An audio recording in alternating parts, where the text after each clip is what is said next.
Bonnie has, I imagine, taken herself from a very vulnerable position as it relates to sex or a traumatic experience or men or something, and she has elevated herself now to someone who is in charge, someone who is an expert, someone who has the power. I watched the infamous Bonnie Blue documentary, and I find myself feeling frustrated with society's understanding of Bonnie Blue, of the media's reaction to Bonnie Blue. And so I want to talk about how we would conceptualize, or how do you understand somebody like Bonnie Blue? Why does she do what she does? If you're new here, my name is David Colarossi. I'm a licensed psychologist, and I use events in pop culture like Bonnie Blue to talk about concepts in psychology. Now, before we get into this, I want to thank the sponsor for tonight's video, Babbel. I'm so grateful to Babbel for sponsoring tonight's video. You know, I just got back from a trip to Italy with my family, who is all Italian, and I knew that they would be critical if I spoke no Italian. And so I was looking for a language learning app, and I chose Babbel because it's scientifically proven to help you start speaking a new language in 3 weeks, and there's a 20-day money-back guarantee. You know, I used to hate learning languages when I was in high school. I had to learn Spanish, and I was terrible at it. I couldn't remember the words. I couldn't conjugate all the verbs. It was just very academic. Babbel, on the other hand, gives you so many different ways to learn the language. Like, I love the AI conversation partner. I love the guided conversations. I love the audio recaps. It's just a very well-rounded application. Io sono di Napoli. Dove abiti? So see, it says they're from Naples, and they want to know where I'm from. And I live in London, let's just say. Abita de Londra. Let's see if that passes. Capisco. È la tua prima volta a Roma? I think that's good. And then see, they're now asking if this is the first time I've been to Rome. Si es la prima volta. So you can see it's such a dynamic learning experience. And the best news is, because you are a valued member of the PopPsych YouTube audience, Babbel is offering you a 55% discount on your subscription.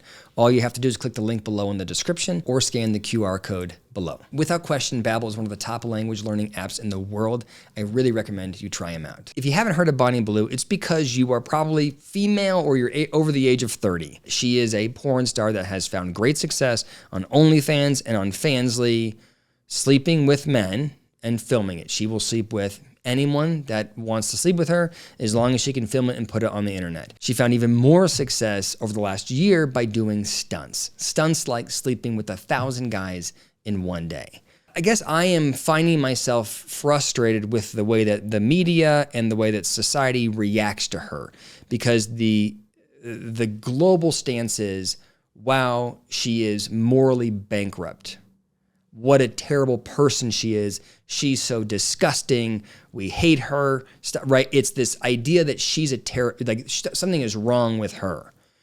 And I think I just would encourage us to reframe the way we think about it. This is a woman that is in incredible pain.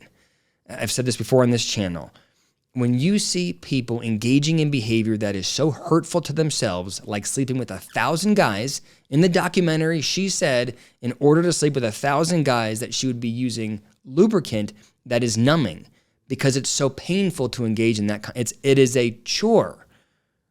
1,000 guys in one day. This is, you could just swap out the behavior of sex with burning herself, cutting herself, hitting herself.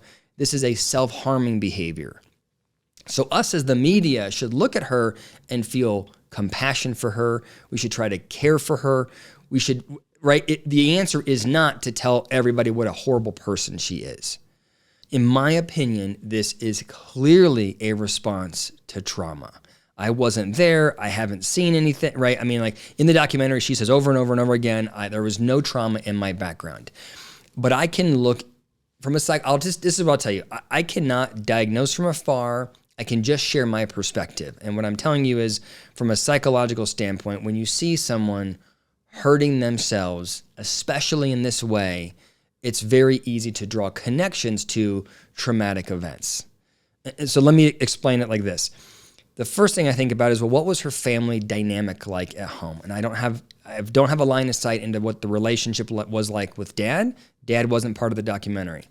But what I do know is that her mom and other family members generically are supportive of her and they are also on her payroll. When interviewed, her mom says, I didn't want it for Bonnie, but she's so successful, and anybody that judges me wouldn't judge me if they knew how much money Bonnie was making.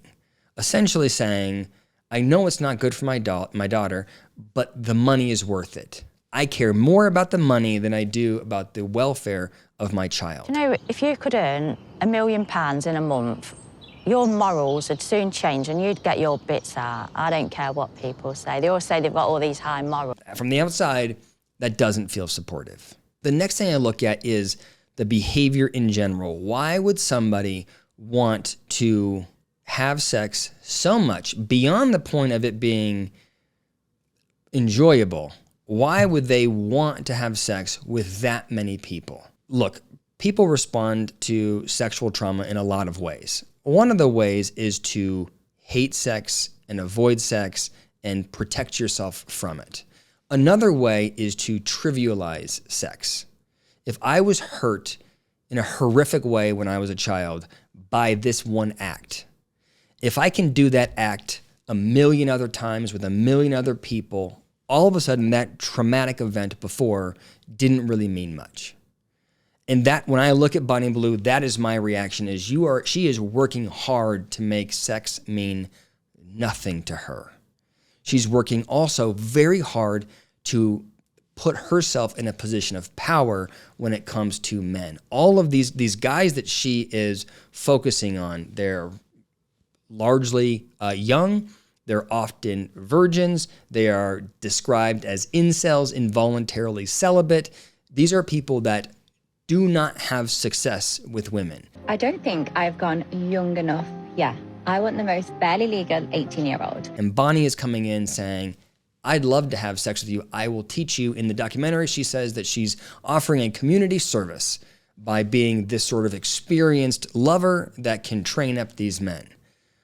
Bonnie has, I imagine, taken herself from a very vulnerable position as it relates to sex or a traumatic experience or men or something, and she has elevated herself now to someone who is in charge, someone who is an expert, someone who has the power. By engaging in these acts, Bonnie has taken back control, and Bonnie has trivialized something that I imagine was very difficult for her earlier in her life. I use my body to empower me. I don't let other people sexualize me. I'm the one that sexualizes myself. Another thing that is interesting is Bonnie is putting out a tremendous amount of content. The documentary said 200 pieces of content a day across Instagram, TikTok, whatever, X, all of it. And much of that content, I mean, it's all directed towards men, but much of it is designed to encourage men to leave their wives. It's not just saying, hey, watch me, whatever, I'm attractive. It is, your wives don't deserve you. They should be treating you better.